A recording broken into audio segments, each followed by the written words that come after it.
So all of a sudden, that evening, Job has boils pop out all over his body. And that was a common disease back then. When you have boils, you can't sit, stand, lay down. You are in pain.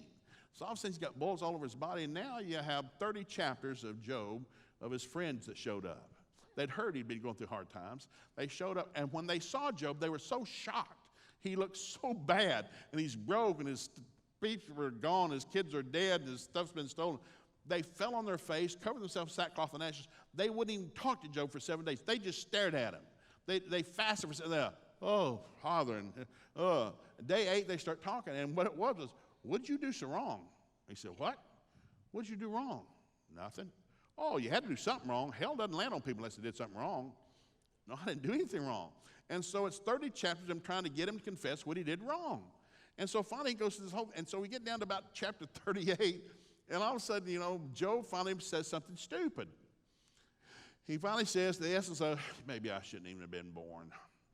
I don't even know why I was born. And that's the first time God speaks. He said, I'm sorry, what did you say? He said, Job won't answer him. He said, what did you say? And he won't answer. He said, let me ask you a question. Where were you when I created the heavens? You ever flown through space? He said, no. He said, I have.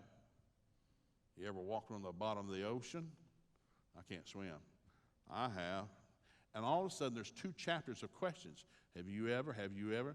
All of a sudden, Job gets to the end, and he says, forget it, God. I'm sorry. You are God.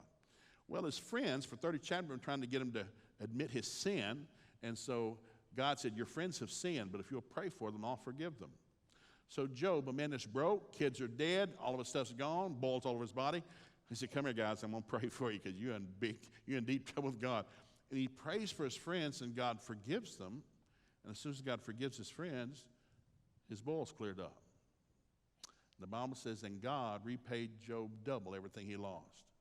He got double the cattle, double the sheep. He had 10 more kids. He was the richest man in all the country.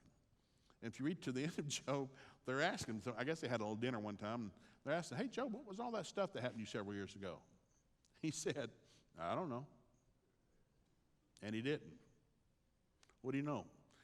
God is looking for people that fear him. The fear of God is the beginning of wisdom. With that wisdom comes long life, riches, and honor. What's the number one thing? I pray it twice a day. I prayed it this morning. I'll pray it tonight. Father, I give you permission. Teach my children to fear you. I give you permission. Teach my children to fear you. For the fear of God is the beginning of wisdom and the beginning of knowledge. And with that wisdom comes long life, riches, and honor. I want my kids to fear God. Single greatest thing I want. What do you want? I want my kids to fear God, because if they fear God, they'll be fine. I don't care what their IQ is, how many degrees they've got. If you fear God, you'll be fine. If you don't fear God, hell's coming. And I want you to whip hell, because you've been destined to whip hell.